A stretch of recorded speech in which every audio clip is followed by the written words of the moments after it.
Okay, hello everyone. Welcome one more time to a Tech Social, and thanks for being here. Today we will be talking about Auto-GPT, but before that, let me introduce ourselves. I am Gabby. I am a business analyst here at Cogent. We also have Edgar, which is our moderator and an associate director here, and Miguel and Alfonso are tech leads and SAP consultants. We will be talking about Auto-GPT, as I was saying. And basically, since we started these tech socials, we have learned that ChatGPT 4 is more like specialized for conversational AI applications, while Auto-GPT is a more versatile language model with a wider range of like potential applications. So we are going to see that today. We're going to learn a bit more about it. Feel free to ask questions, raise your hand, or leave them on the chat box. And yeah, we can start. Thanks again for being here. Edgar, over to you. Sure. Hey, Gabby, thank you. Yep. Hello, everyone. Yeah, so today's topic is going to be interesting again. I believe the most interesting part about this is the concept behind how we can start operating these artificial intelligences and then, like make that operation autonomous, right? So I would say pretty much it's like the dream. By the time we achieve some version that works well in flawlessly, I would say. And basically, the main concept is for Auto-GPT and similar technologies that we are prompting the artificial intelligence to complete one goal, and then the artificial intelligence would start prompting itself for different tasks, different things that it determines it has to do in order to get to that particular goal, right? So so far I've been trying this technology in different ways, and what I can say is some demos are impressive, and some other things are or might not be working as expecting, but we will see more detail about that in a bit. The general concept is really intriguing to know how far it can get and how many things you can actually make happen, right?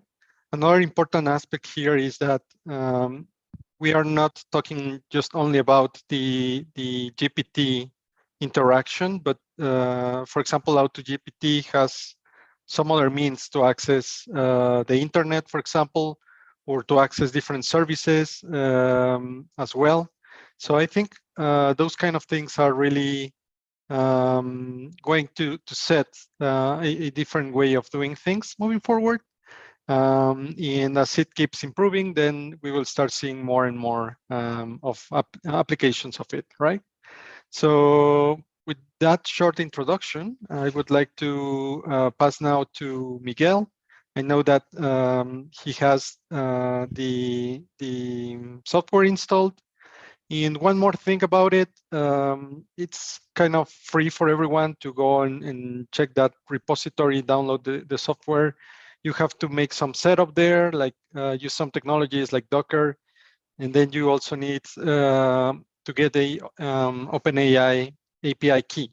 So you can connect that. So all of those pre-steps have already been executed, and Miguel has the environment running. So what we will see is, and we will be focusing more on the things that you can actually start exploring from there, right? So yeah, Miguel, so if you want to go ahead. Yeah, sure. Let me share my screen. Another important aspect that Miguel was mentioning the last time is that this project is an experiment. Actually, it's marked like that, right? Correct. So they don't really recommend to make anything, let's say, to reach production just yet, because there's some unpredictability, and it's a bit not that predictable, right? Like the results. So yeah, clarification. Yeah, I'd like to start saying this adventure started with this developer. Okay, it's very. I recommend to follow this account, Significant Gravitas. So 3 weeks or probably 4 weeks ago, this guy thought about this possibility of having a kind of assistant, right?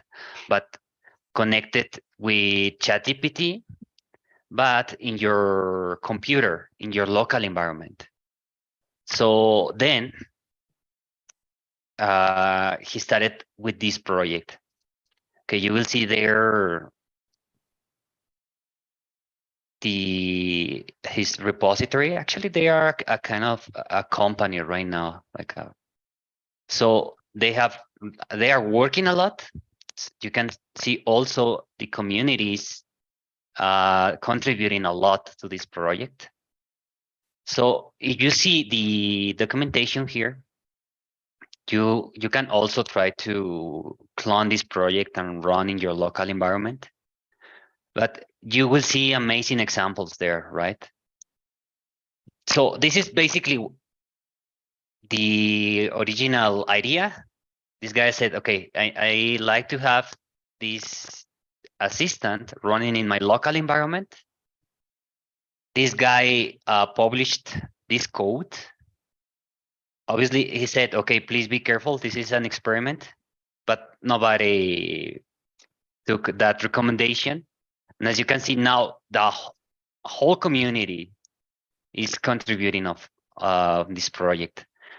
And even if you see, the community is reporting issues, they are fixing issues, they are improving with more functionality. So everybody is there trying to improve this project. So it's a good news. Okay, if you navigate through the README, you will see how to install everything, how to get the API key from OpenAPI. So it's not too difficult. I know right now we have different ways to run this project, but basically what you can have in your environment is a terminal. I'm gonna show you that. Okay. So I just had to run a batch, a shell file. Then basically I'm here. Okay. Once this is running, I need to complete those inputs. Okay. So if you do that, you don't need to chat, right? Every time with in this case with ChatGPT, because this assistant will work even if you want without your supervision. Okay, that's basically it's you download the project, then you run a script here, and you will see this CLI, this terminal here. So that's basically the context. I'm sure Edgar, Alfonso, you want to add something at this point? Yeah, so maybe we have also like the bullet points there in the README itself, right? In here you can see like different things that they are covering, like maybe if you go up a little bit. Here, the features, or yeah, exactly, the features. So we can see that this project has internet access. They provided it with the long-term and short-term memory mechanism, right? Then you can also access some popular websites. You can use some of the file storage, and there's also like these plugins that they are developing, right? So it really it's providing, I would say, we can think about it as ChatGPT being the brain of this project, and from there they are providing them with different, you know, like extensions to manipulate its environment, right, and start making things from there. So I think that's also interesting to highlight. Yeah, definitely. Okay, before we proceed with this example, I'd like to mention that we have a lot of competitors right now also. For example, this one is very similar than Auto-GPT. So it seems now we have this war about trying to get those kind of assistance, right? So just wanted to mention that because we have more options right now. Okay, so I'm sure Alfonso want to add something. No. Okay. Go ahead with the example. What you can do right now.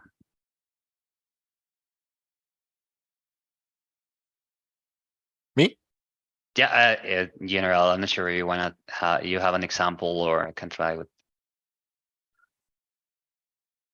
Well, I think we can start with We can something explore, simple. right? Okay, we can say, okay, I want Auto-GPT to create receipts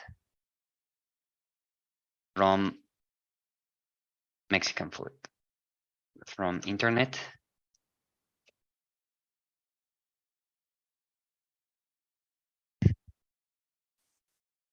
Yeah, I think Mexican food ideas.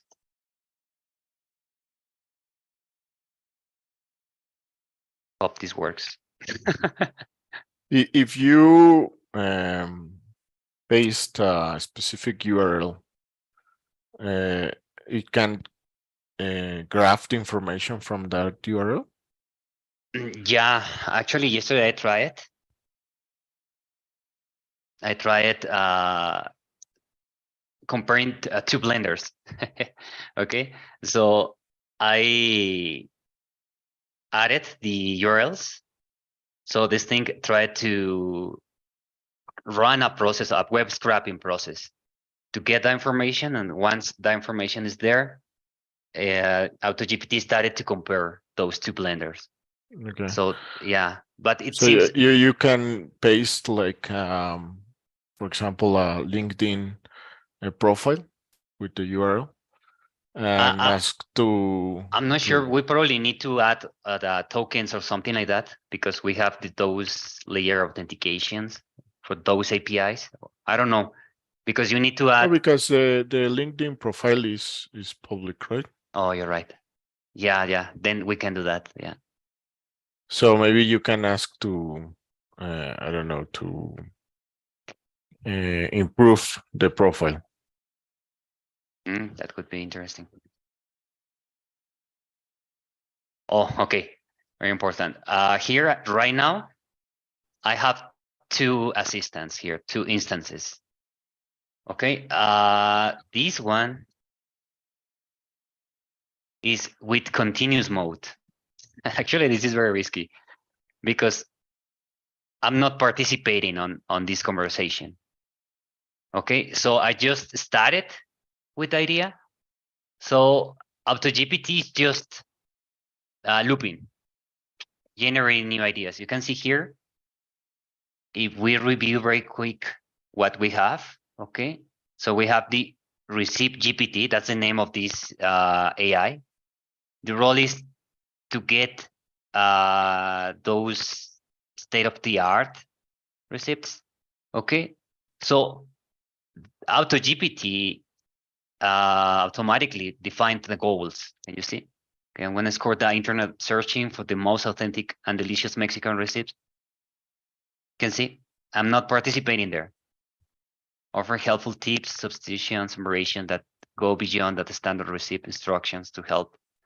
So this is basically the reasoning here on the thoughts. Saying, okay, I have this thought. To determine the next comment to use, I will start analyzing the latest trends in Mexican cuisine, identifying any new or unique ingredients. Can you see? And then after that thought, the second step is to generate this reasoning. Okay, and once you have created the thought and the reasoning, this thing is planning how to proceed with this new goal.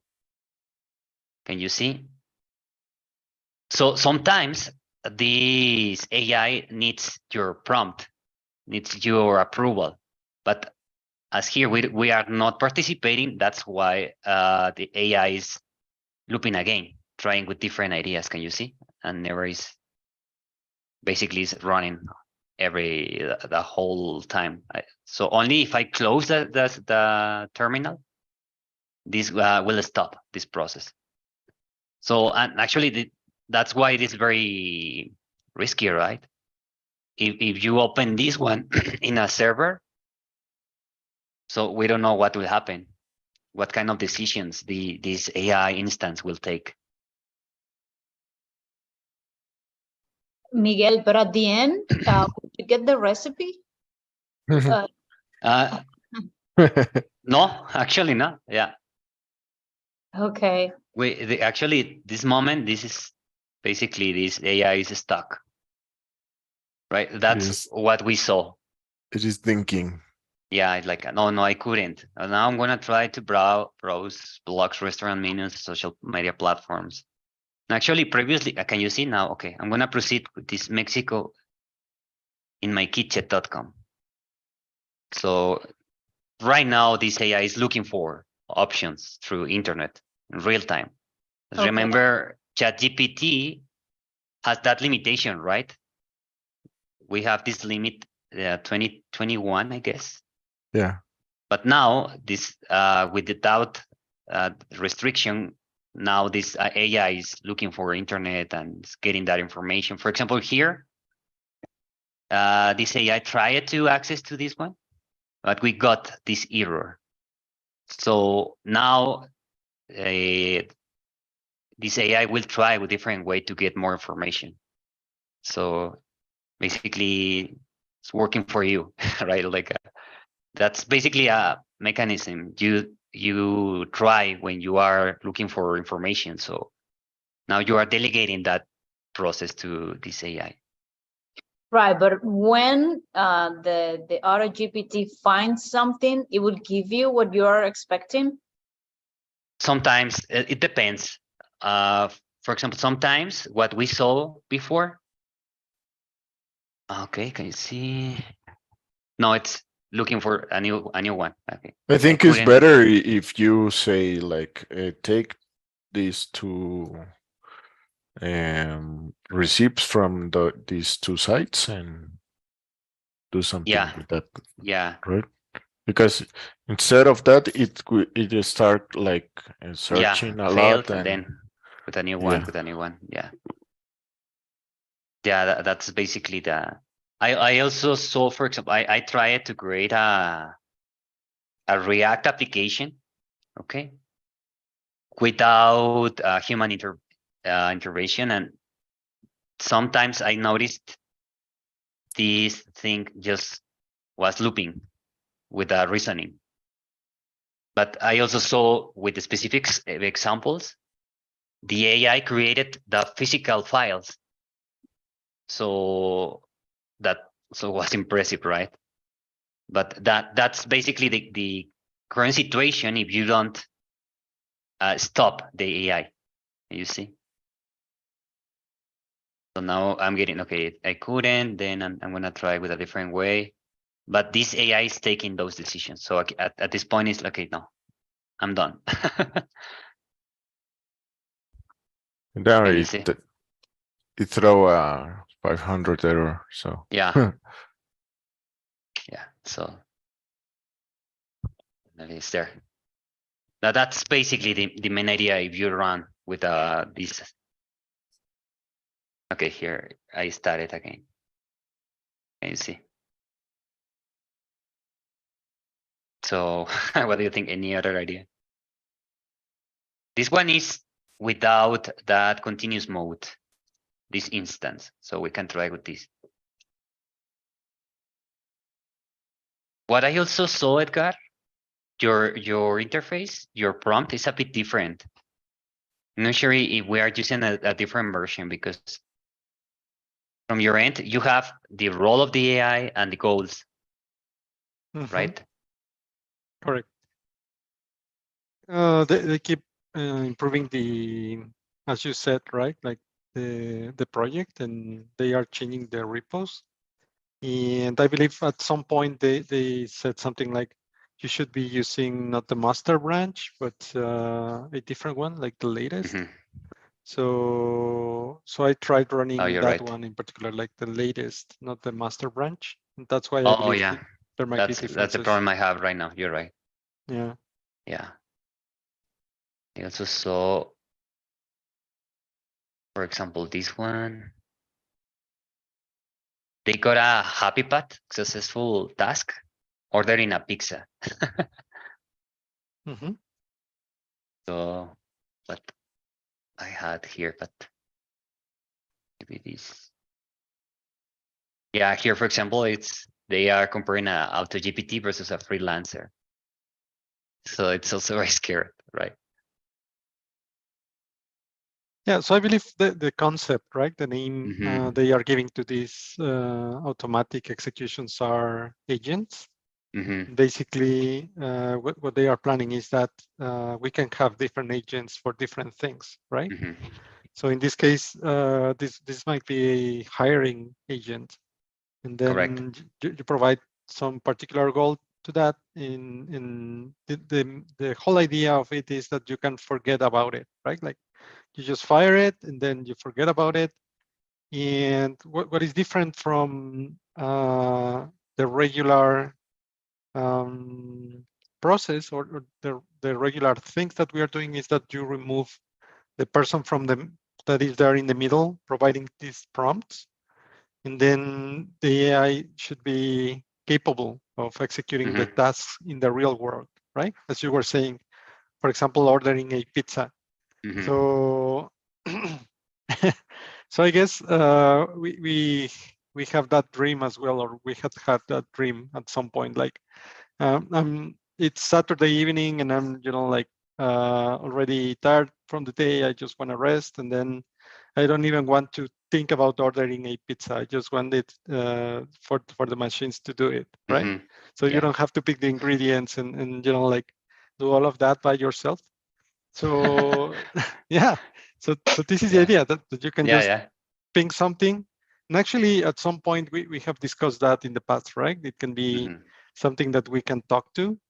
So maybe you just like talk to Alexa or to Google, and then you tell it order the pizza that I like the most, and then it might be able to explore your profile, and then it might be able to explore your internet history or something, and then it will start like conducting all of these activities, so you can actually get your pizza delivered, right? Yeah. So something like that.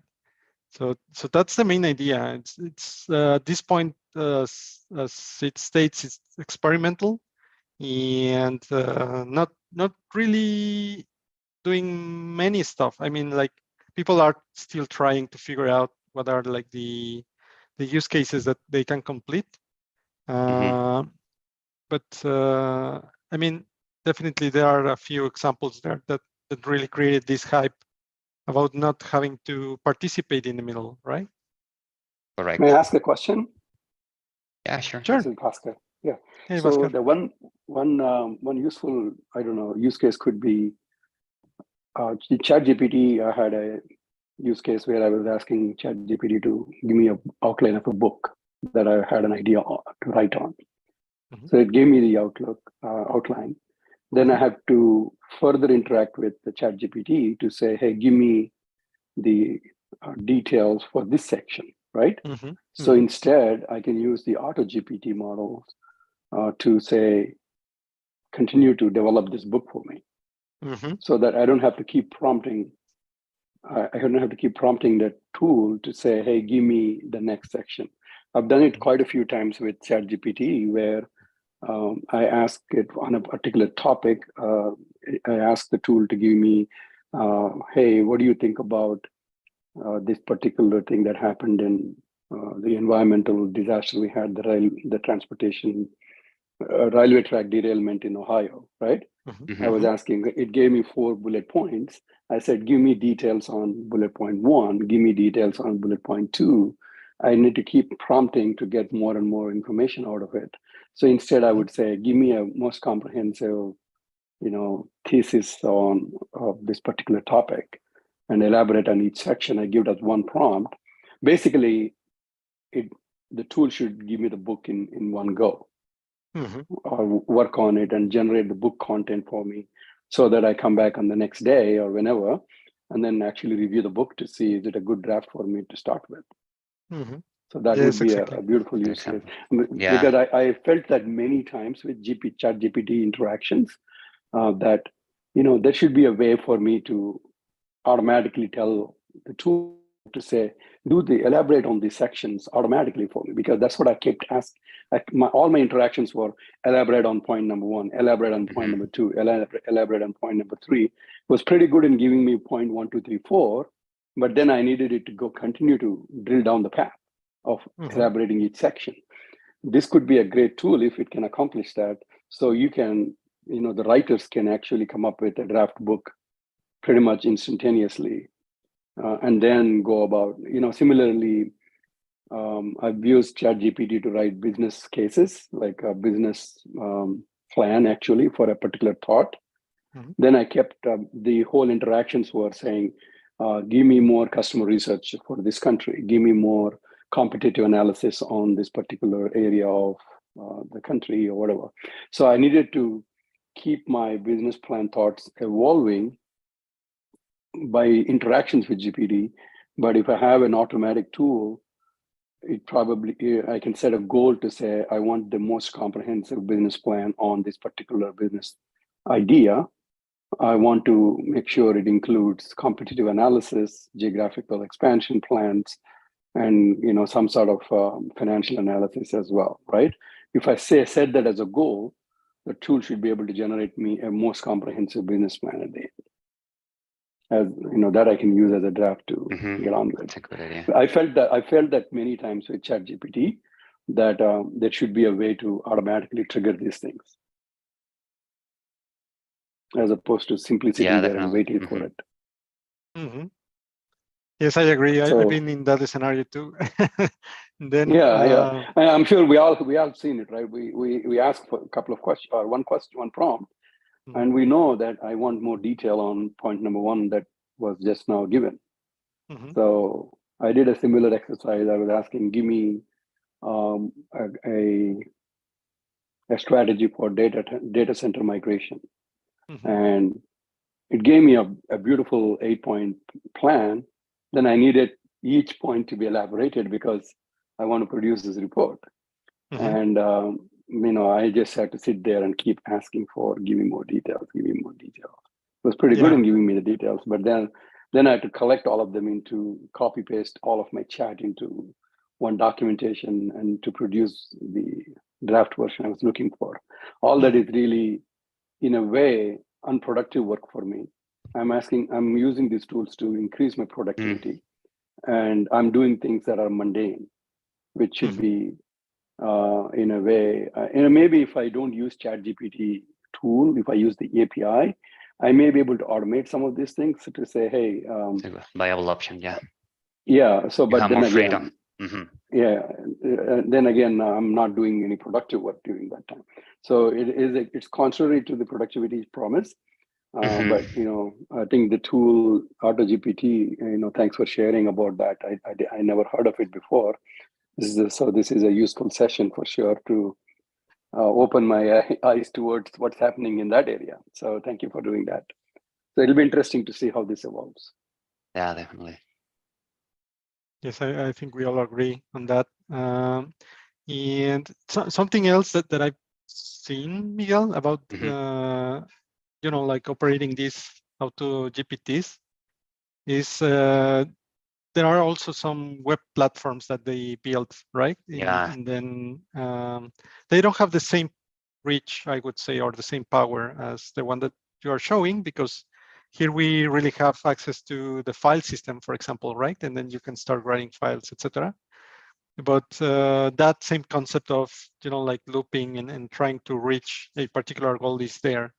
And sometimes the UI is, like easier just to comprehend, right? Because sometimes if we see the console or the writing, right? Especially for those of us or like who are not technical, then it's like, what should I do here? So can I share my screen real quick? Sure. Meantime, when I run this one. All right, sure. Yeah. So there are other options, as I was saying. In this one in particular that we found, this is web-based, right? And as we can see, this is in beta, etc. But the idea is you can also deploy agents here like this one. As Bhaskar was saying, maybe I want to write a book and I just want to say, yeah, so 5-chapter book or something, right? So for this to work, you still need to, like key in your API key from OpenAI, but then you can deploy the agent. Then it starts again with these goals, right? As you can see here, we don't really have like the console. And what it does is it starts adding these tasks that in theory it needs to execute. So it can complete your goal. In here, you can see like the current tasks that have been outlined. And then it starts working on each one of them. Like it starts expanding the reach of the goals. And the idea is that by the time it feels or it understands that any particular task is completed, then it will report back, right? So it works like a tree, for example. So it starts digging and then it starts coming back. And it can also kind of, fit from that same input that it is retrieving. So for example, as we can see here, what it is doing is it's already trying to think about what would be these 5 different chapters, right? And then it says, okay, so I research and gather the information for that, and that kind of completes that task, right? As we can see here, like outlining the 5 chapters, right? And then it says introduction to AI, definition, advantages, chapter 2, machine learning, applications, unsupervised learning, then NLP, robotics and AI, and future of AI, right? And from there, as you can see, it also shows you graphically, like I already completed this task, right? Now let's go to the next one. And this is what it is doing at the moment, right? And once it completes that, then look how it goes to write the first draft of each chapter, right? And then it starts executing that task, right? And starts drafting and like editing, etc. So what is happening behind the scenes in the end is we are making calls to the API. And the dangerous part here is unless it really finishes, then it will keep making calls, right? Yeah. so the cost, yes, of using the tool, at least at this point, if you're not supervising it, it will just raise up and you will end up paying a lot. But while you see, like what is happening and still kind of supervise it a little bit, then you can really start getting these prompts again and again, as Bhaskar was suggesting, right? Like, I don't want to go and type a number each and every time just to see the details. So it's a bit like that, right? It starts auto-prompting itself, right? It's amazing. So yeah. Definitely friendlier than my ugly console. Yeah. Obviously, different approaches, right? Also, the main advantage you have with the agent running in your local environment, it's you can write, the AI can write files.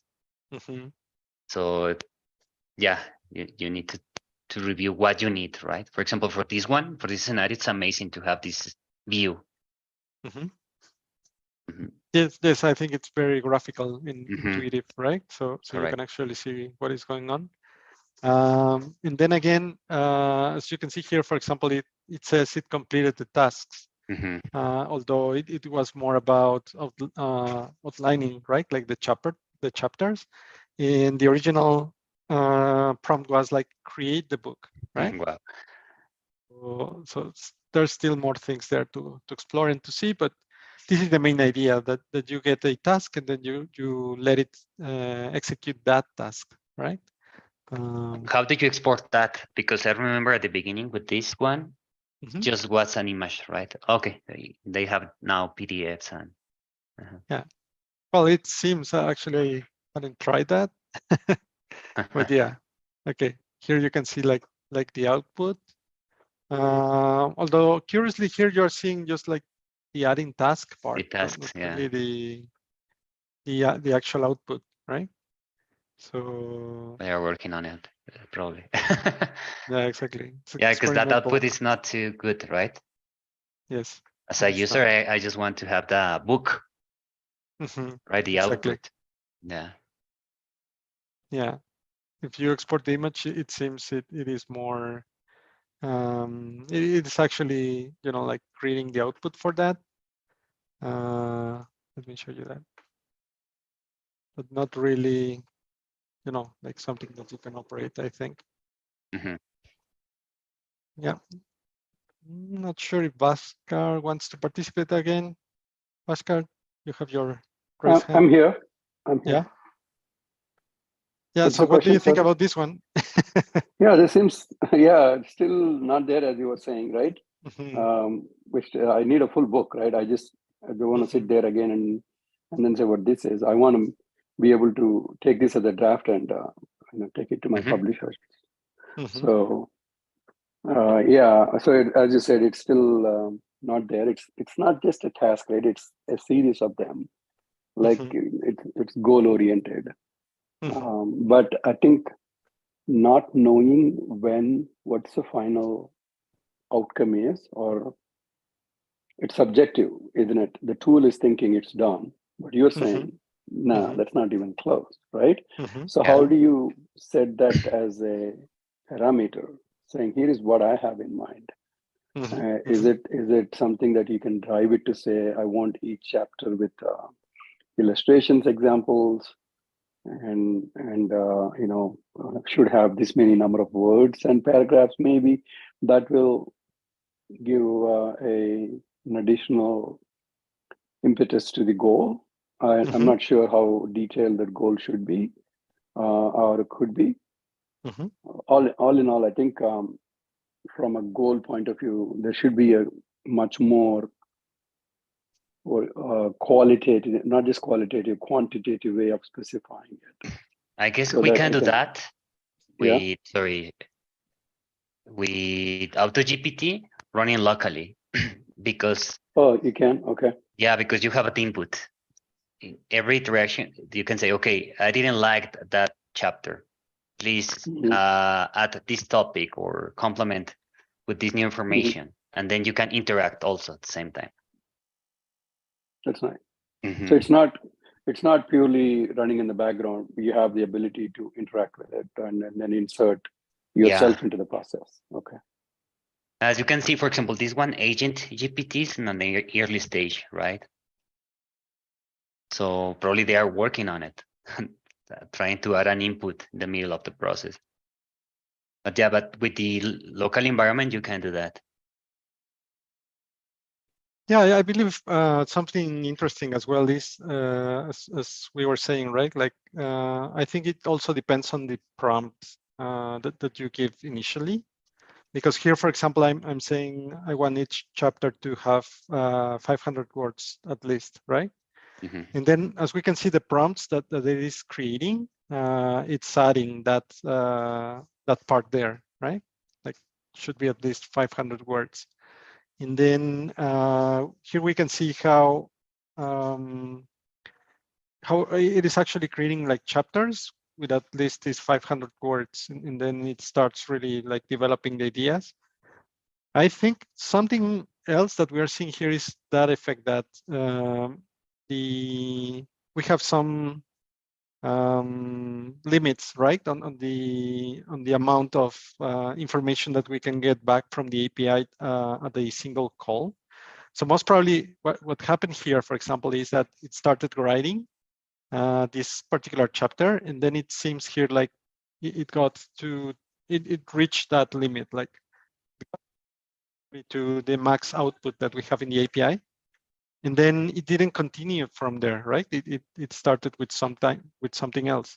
So maybe that's another thing that needs to be polished. Like you finish that, but then keep going, right, until you actually reach the goal.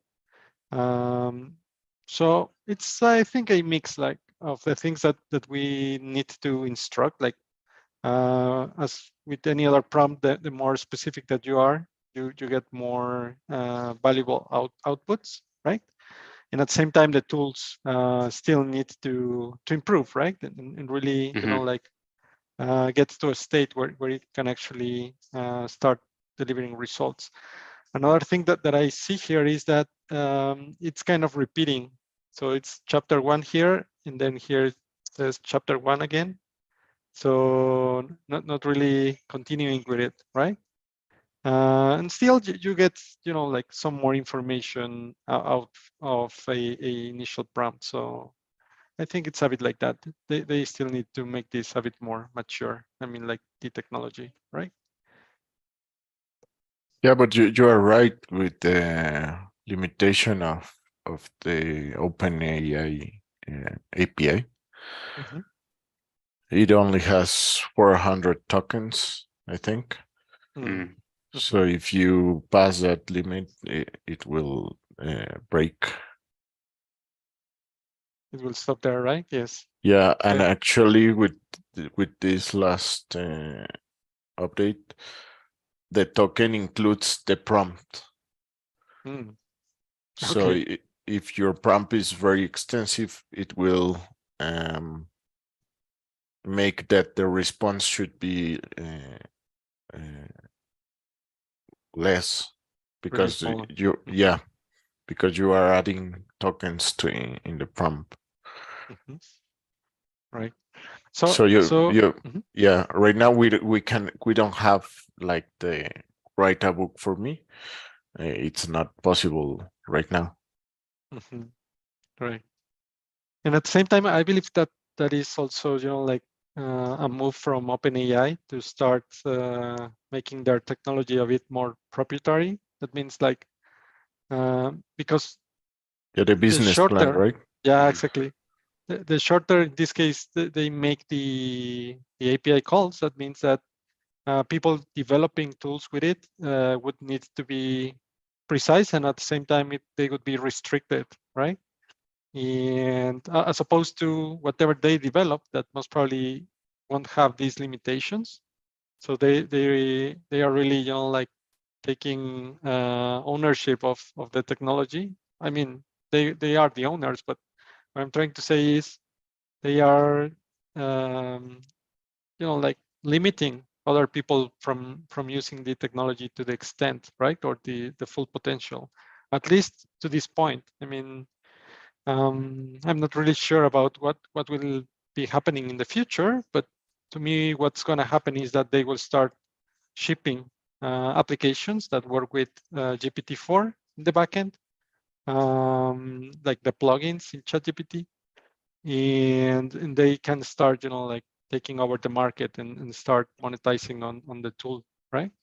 So it might be a bit like that, according to what we're seeing here. Yeah. Okay, I'll stop this agent now. Yeah.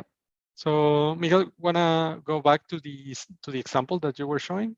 Yeah, sure. I'm having a discussion with this AI right now.